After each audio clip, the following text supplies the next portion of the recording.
안녕하세요. 이슈 라이프 톡입니다. 한겨레 20일 1591호 12월 1일 날짜에 단독 보도가 하나 떴는데요. 제목이 흥미롭습니다. 아니요. 국군 심리전단의 대북 전단 살포가 먼저였습니다. 라는 제목입니다. 보통 탈북민 단체가 북한으로 전단을 살포하고 여기에 북한이 오물풍선을 남한에 살포하고 그러자 한국군이 북한으로 확성기 방송을 하고 그러자 또 북한군이 남한을 향해 확성기 방송을 하고 우리는 통상 그렇게 알고 있는데요. 아니 군 당국이 그렇게 발표를 했는데요. 이게 북한이 오물풍선으로 먼저 도발한 것이 아니고요. 국군 심리전단이 먼저 북한에 전단을 살포했다라는 겁니다.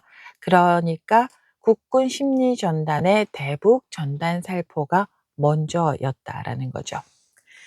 2024년 12.3 내란 직후에 남북의 전단 살포는 멈췄습니다. 그리고 이재명 대통령이 당선이 되고 곧바로 6월에 대북 확성기 방송이 중단됩니다. 그랬더니 북한의 대남 확성기 방송도 중단됩니다. 우리가 이제 알고 있는 내용인데요. 자, 국군 심리 전단에서 군 복무를 한 모 씨가 계시는데요. 이분이 한겨레와 인터뷰를 하면서 증언을 했습니다. 한겨레하고요, 인터뷰를 한 모 씨는 국군 심리전단의 대북 전단 살포 작전에 재원 산출병으로 투입이 됐다고 합니다. 그래서 당시 작전 상황을 아주 자세하게 파악을 하고 있는데요. 재원 산출병이 뭐냐면 전단 살포 작전을 펼칠 때 바람의 방향, 바람의 속도에 적합한 작전 지역, 그리고 풍선에 넣을 수 있는 수소가스의 양, 또 매달아 보낼 전단의 무게 이런 걸 계산한다라고 하네요. 그러면은 왜 한겨레와 인터뷰할 생각을 했냐, 제보를 결심을 했냐, 여기에 대해서는 국군 심리전단의 북한에 대한 전단 살포가 비상계엄을 노린 의도된 도발이었다라는 게 계속 드러나고 있어서 '내가 숨기고 있을 이유가 전혀 없겠다.' 이런 생각이 들었다고 합니다.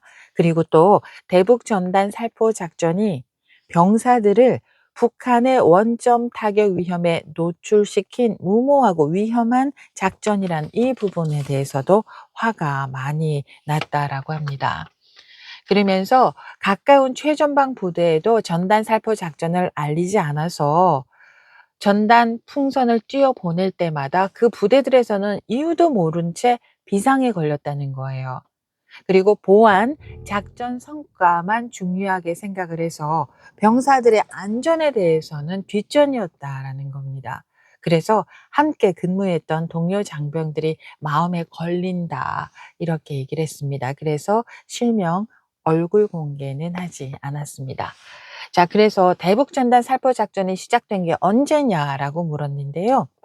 윤석열 정부가 출범하고 몇 달 지나서 국군 심리 전단으로 자대 배치를 받았답니다.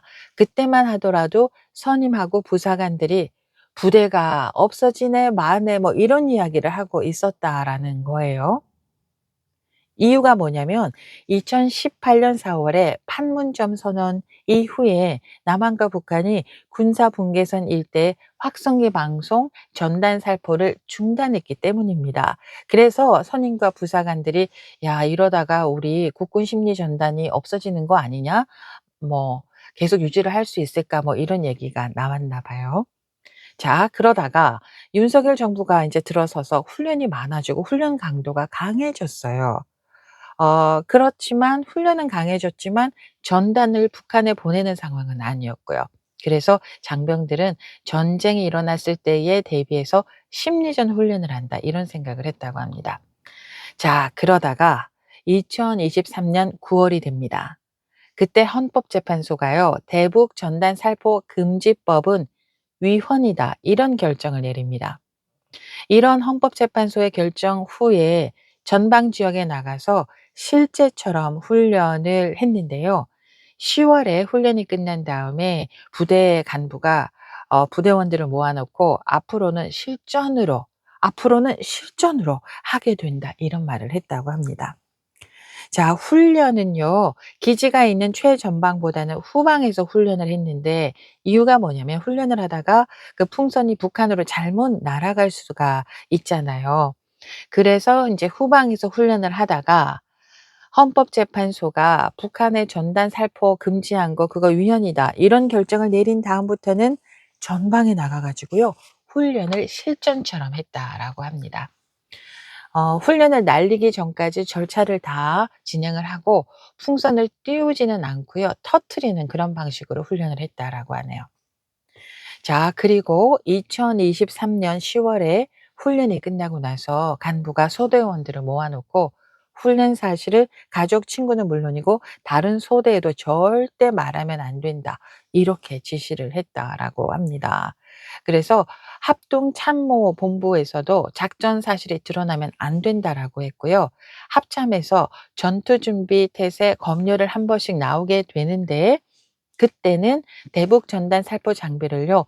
원래 보관하던 창고에서 다 빼내 가지고 다른 곳으로 옮겼다라는 겁니다.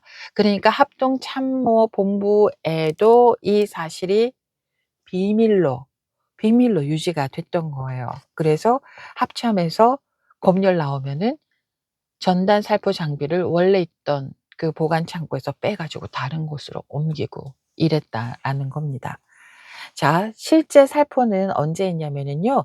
2023년 10월부터 북한으로 전단을 날리기 시작을 했는데 주로 밤에 했대요. 시간대가 밤 9시 에서 11시 사이였는데요. 가장 중요한 게 바람의 방향이었다고 합니다. 바람이 북쪽으로 불어야만 되잖아요.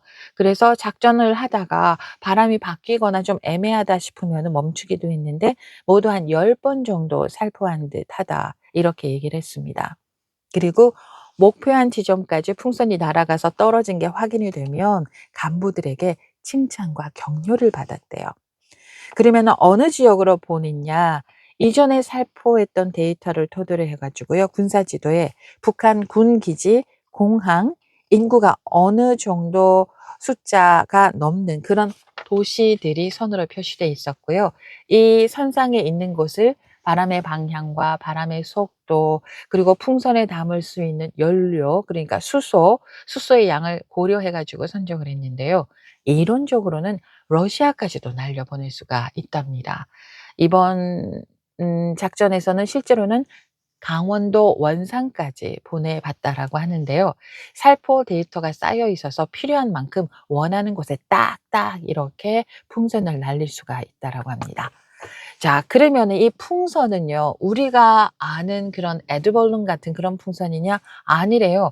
풍선이라고 부르기에는 너무 크답니다. 기구라고 불러야 된다는 거예요. 왜냐하면 높이가요. 2 층, 3 층짜리 건물 정도 된대요. 그 기구의 높이가. 가장 큰 거는요. 사람을 매달고 날아갈 수 있을 그런 크기라고 하고요. 풍선 한 개당 전단을 10 킬로그램 안팎으로 달아서 보냈다고 합니다. 보통 작전을 할 때 100 개씩 이 기구를 띄웠다고 해요. 그러니까 전단이 1000 킬로그램 정도 날려보낸 셈이라고 얘기를 합니다. 전단의 내용은 한 10 가지 정도가 되는데 이분이 기억나는 거는 "남조선의 병사들은 아프면 병원에 갈 수 있고 따뜻한 밥도 많이 먹는다." 이런 내용도 있었고요.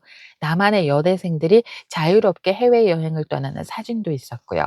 북한의 김여정이 갖고 있는 명품 핸드백 가격 같은 거 그런 거 적어 놓은 전단지도 있었다라고 합니다.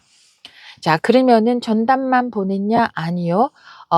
이분이 증언했던 이분이 일하고 근무했던 그 부대는 주로 전단만 보냈는데 다른 곳에서는 라디오를 몇 차례 보내기도 했고요.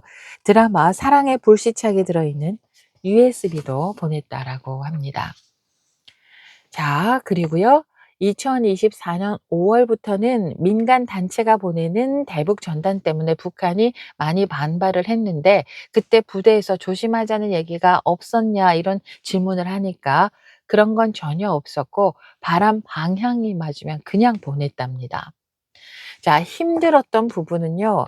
일과가 끝난 야간에 작전이 보통 밤 9시 에서 11시 사이에 이루어졌는데 그다음 날 휴식을 주지 않았대요.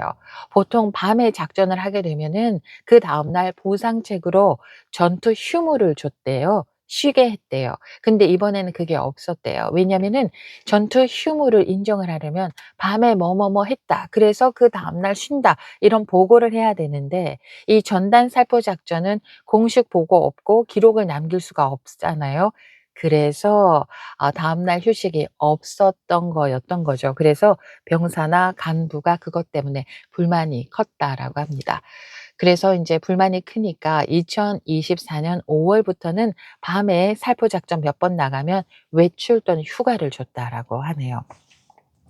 자, 그리고 다음 질문은요. "작전을 하면서 '이거 해도 되나? 위험하지 않나? 이런 생각은 없었냐?'라는 질문을 했더니 아이고 왜 없었겠습니까? 한 번은 소대장한테 "이거 하면 안 되는 거 아닙니까?" 이렇게 물어보기도 했답니다. 왜냐하면은 "이건 사실상 도발이고 정전협정 위반이 아니겠냐." 이런 생각을 했대요. 그리고 다른 부대원들도요. 우리가 먼저 도발한다는 것에 대해서 무거운 감정을 느꼈는데 처음에는 그러다가 어느 순간부터는 그냥 위에서 지시를 하니까 그냥 했던 것 같다." 이렇게 말했습니다. 지금 생각해 보니까 너무 무모하고 위험한 작전이었다라는 거죠. 사실상 북한의 공격을 유도하는 작전이었잖아요. 그러니까 작전 도중에 어떤 상황이 벌어질지도 모르는 그런 상황에 병사들이 내몬 거 아니겠냐. 그리고 최전방 부대에서도 전단 그 부대에서 전단을 날릴 때마다 비상이 걸렸고 전단 살포 작전한다고 주변 부대에 알리지도 않았는데 군사 분계선 근처에 감시 초소 GP 또 일반 전초인 GOP 경계 병사들은 북쪽으로 막 날아가는 그 풍선을 보고 그 기구를 보고 상부에 당연히 보고를 했고 그 부대에서는 우리 부대로 전화해 가지고 "지금 전단 날리고 있냐?" 이렇게 물었는데 우리는 "아니야. 몰라. 말해 줄 수 없어." 이렇게 딱 잡아떼니까 그 부대에서는 그 전방에 있는 부대에서는 "영문도 모르고 고생을 했을 거 아니냐." 이렇게 얘기를 했습니다. 자, 그리고 마지막 질문은 "전역하고 어떤 생각이 들었습니까?"라는 질문이었는데요. 북한 오물 풍선을 다루는 뉴스에서는 "북한이 도발한다." 이렇게 보도를 했지만 사실은 우리 군대가 먼저 대북 전단을 시작을 한 남쪽에서 도발을 한 거나 마찬가지이기 때문에 남쪽에서 시작한 대북 전단 도발에 대한 북한의 보복이라는 생각이 들어서 마음이 씁쓸했대요. 그리고 인제 12.3 계엄이 터진 다음에는 '아 우리가 먼저 북한에 시비를 걸려고 했던 거였구나.' 이렇게 인제 생각이 들면서 얼마 전에 특검이 수사한 평양 무인기 보도를 보면서 '어머 내가 했던 일이 내란 계획의 일부였구나.'라는 생각이 들어서 가슴이 철렁 내려앉았다라고 인터뷰를 했습니다. 한겨레 20일 1591호 12월 1일 날짜의 보도 내용인데요. 어 직접 이 사이트에 들어가셔서 내용을 보시면 조금 더 이해가 되지 않을까라는 생각을 한번 해 봤습니다. 이런 일이 있었네요. 하나씩 둘씩 증언들이 나오고 있습니다. 여기까지입니다. 고맙습니다. 안녕.